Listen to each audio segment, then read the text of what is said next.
This is the remains of a trailer storage facility after the UPS plane crash, but I want you to take a look at this. There's an X with a circle underneath of it. That means that this vehicle was searched and that no one was found. We were actually driving out to another story when we saw a massive cloud of smoke.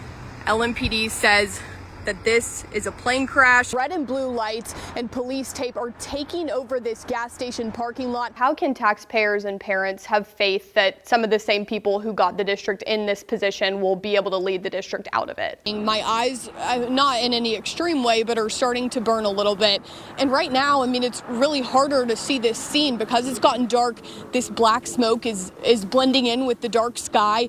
And when you look off to where this happened, you can see on your screen right now where they're still spraying part of that fire. Will you talk to the media?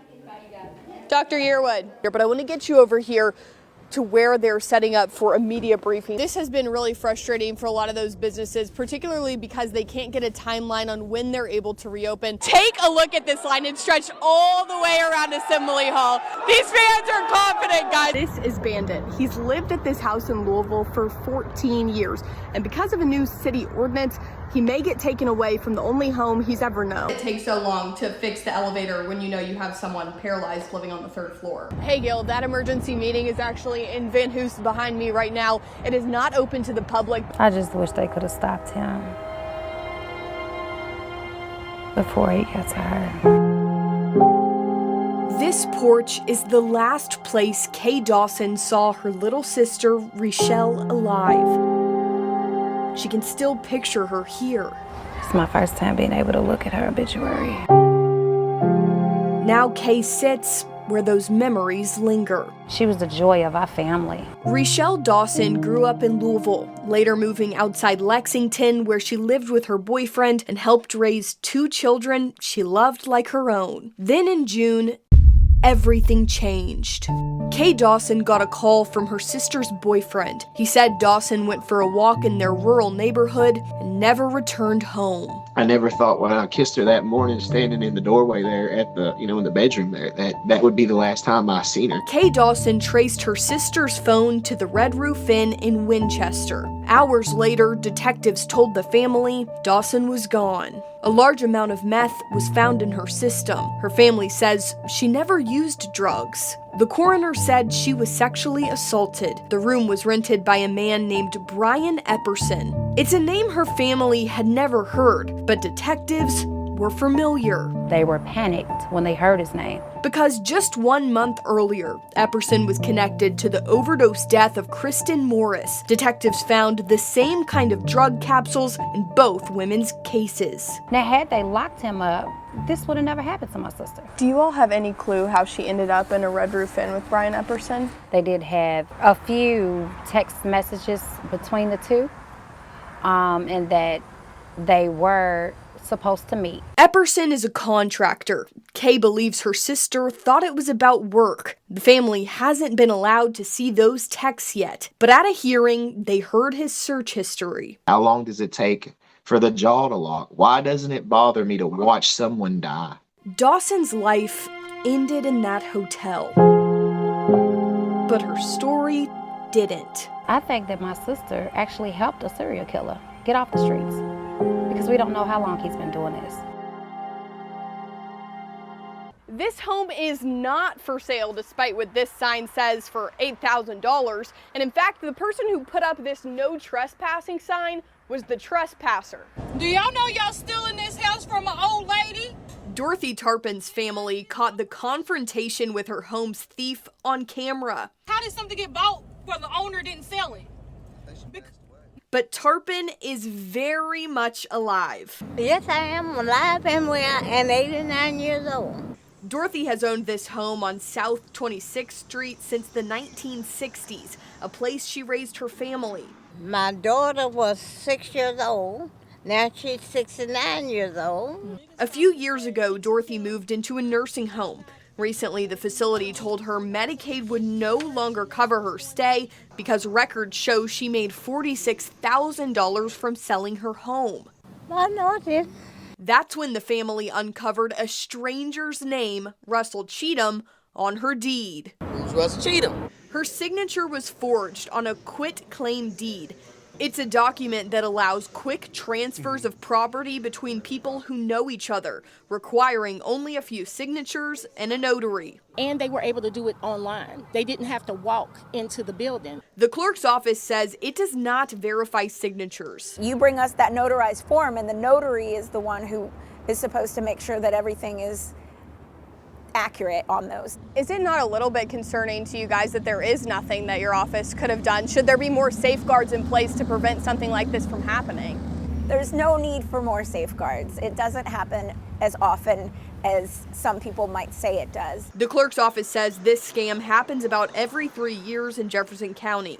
It recommends turning on Clerk Alerts, a free system that warns homeowners if something under their name changes. The family says the property record is back in Tarpin's name, but the deed is still under Cheatham. He turned himself in this week, now charged with identity theft. But it wasn't just the house that was stolen. It was everything inside. Had 7 diamond ring in that house. Tarpin only has one thing to say to Cheatham. He's gonna get what he deserves. This home is empty inside. The family actually plans to file a civil suit for all of Tarpin's stolen stuff. It was a routine board meeting in September. All in favor. When JCPS dropped a bombshell. Next fall, we will be selling off assets in order to pay payroll. The district with a more than $2 billion budget is $188 million in the red. And the fall after that, we will not have enough assets to sell off anymore. Yep. And we will not reach that point because at that stage, there will no longer be a Jefferson County Public Schools. Since that night, I've reviewed a decade of budgets, filed more than a dozen open records requests.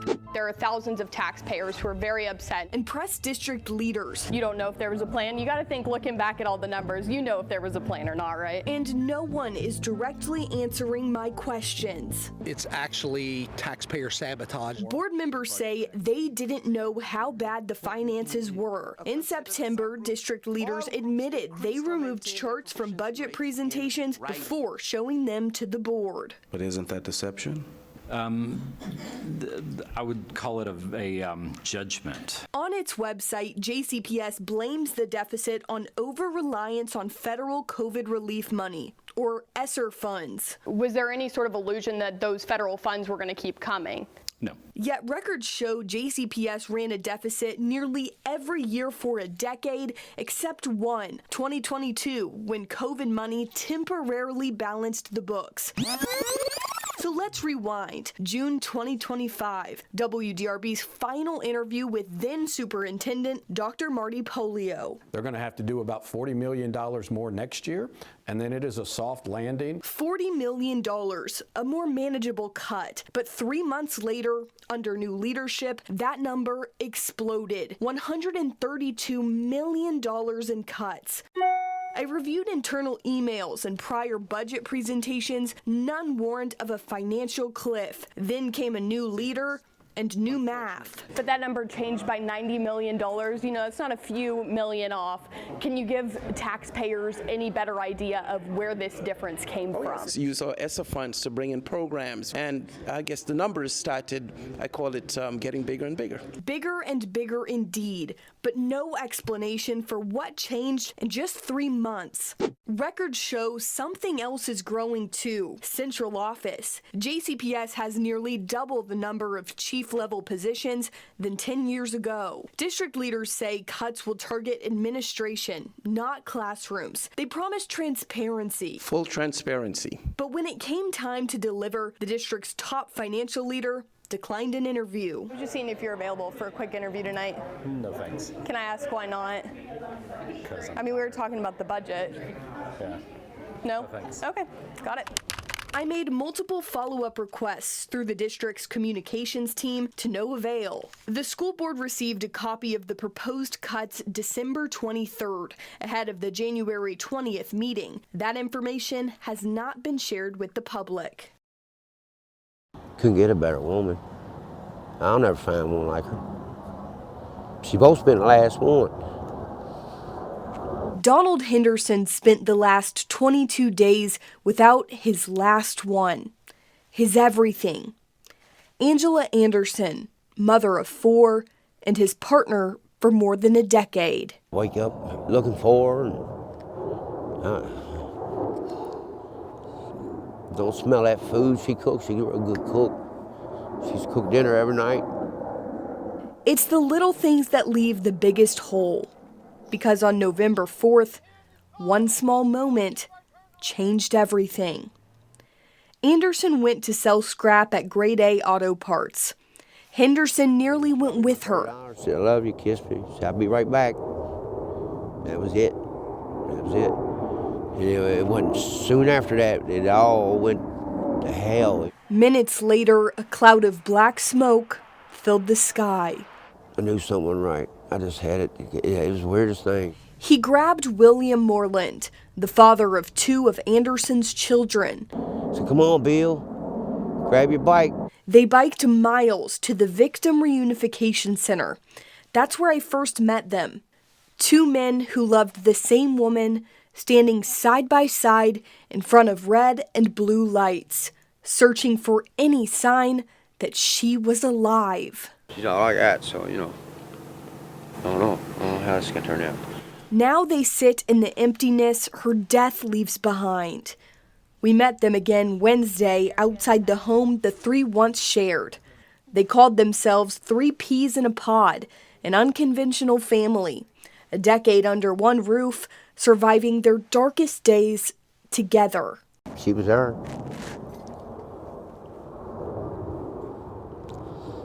Been there ever since. She'll always be there.